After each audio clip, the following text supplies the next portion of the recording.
Today we're going to talk about the mythical Celtic land of Today we're going to talk about the mythical Celtic Otherworld, also known as Tír na nÓg. So this is a part 2 to the TJ Westrup Hy-Brasil episode, and what I think is really interesting is that, the Hy-Brasil kind of phenomenon is one that dates back to like the medieval time and onward, but obviously, we go back to a couple thousand years BC, a couple hundred years BC during the Bronze Age, and we have these legends of islands that are off the coast of Ireland, that are off the coast of the western coast of many Celtic lands. And so it's interesting how these are kind of separated historically, and they have different names, but if there is, there's a thread through all of them for sure, and that's something that TJ Westrup was kind of studying. Now, in the last episode, we talked a lot about Hy-Brasil, and we talked about kind of some of the history of that, and I hope that episode made sense. Mostly, I just wanted to give some background historically to Hy-Brasil, and today I want to specifically talk about the Celtic mythology of Tír na nÓg.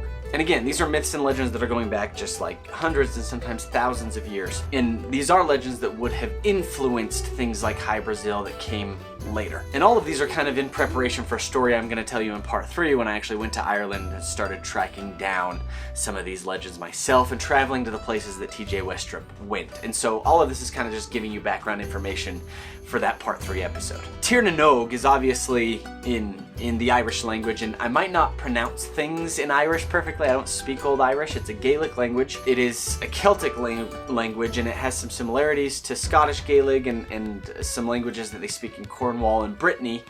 These are kind of the Celtic nations.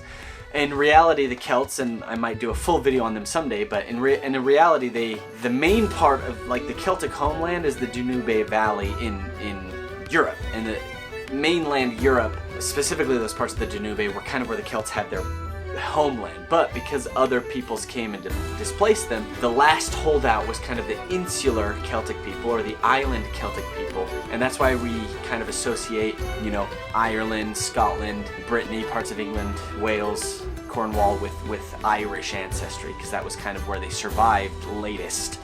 But anyway, what's interesting is the Celtic Otherworld has a lot of names. Tír na nÓg specifically means the land of youth, or the land of eternal youth, depending on how you translate it. But there are also other names for it. The land of promise, the land under the wave, the plain of delight, the multicolored place, which is maybe my favorite name for it, and the Isle of Apple Trees, which shows us some connection to maybe the Isle of Avalon, because that's what Avalon means. And these Celtic legends kind of influenced all of the folklore that later came in all of these places.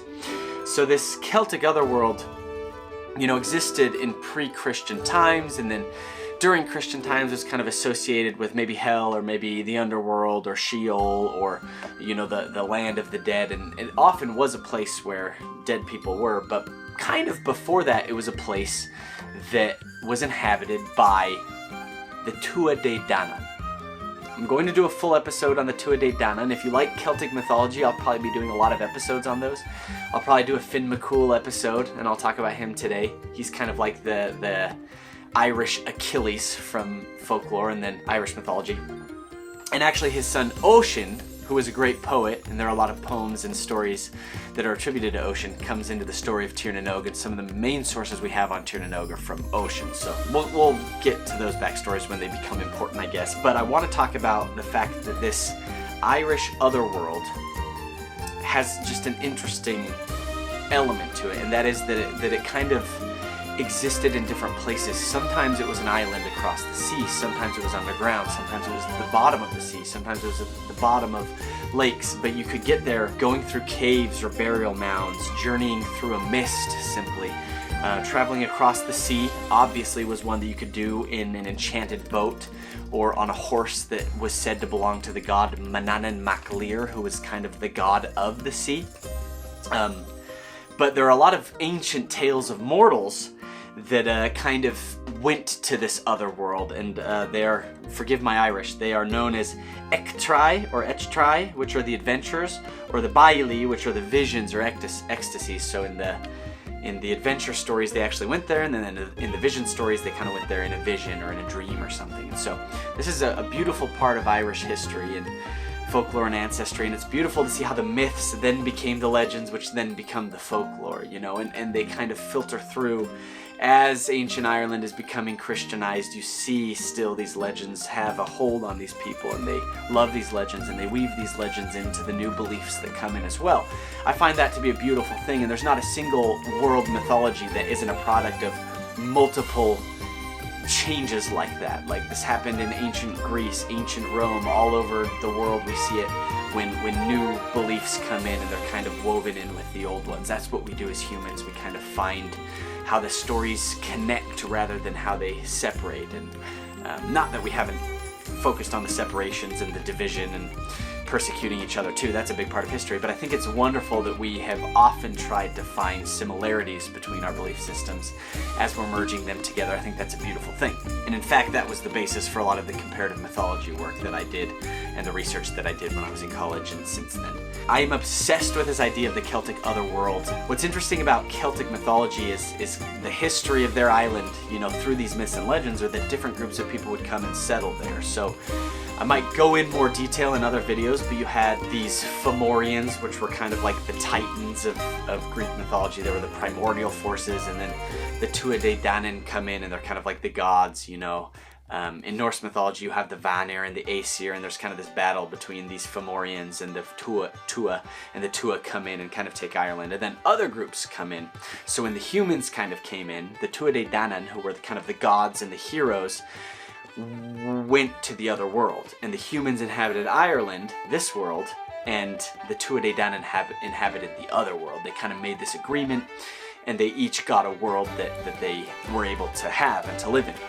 And what's interesting about that is the Tuatha Danann, which used to be the gods and the heroes, were then kind of reduced over the years and through folklore to being the basis for the Fae folk, or the fairies of Irish mythology. So these characters who were gods then kind of became this hidden folk, the good folk. The word fairy wasn't used because it seemed to offend them, and we'll talk a lot about that in our Fae episode, but I find that fascinating. So here we have reports of an island off the coast of Western Ireland that only appears every once in a while. It's called Tír na nÓg, and you can get there sometimes through different means. One of the ways that you can get there, as we talked about, by riding a magic horse over the ocean. That horse rides on what's called the Magamel. The plain of honey is what that translates to. And this is really beautiful if you've ever been to Ireland. There's a lot of cliffs in Ireland, like the Cliffs of Moher or in the Aran Islands. You know, those Atlantic coastlines have a lot of cliffs to them. And if you're standing on that cliff and the sun is setting, it makes this beautiful golden just path westward towards the setting sun. It's just absolutely mind-bogglingly gorgeous. And it's one of the things I wanted to see more than anything else. When I went to Ireland the first time, that was on my mind. I wanted to see this Magamel, this golden path made by the sun on the ocean, where you can ride far over the green meadows of the waters. And this is something that works into the Irish poetic tradition, because we're talking about people that lived in Europe and moved westward until the end of the world for them, right? That was the end of the world, and beyond it was the other world. And I just love stuff like that. I find it so enchanting.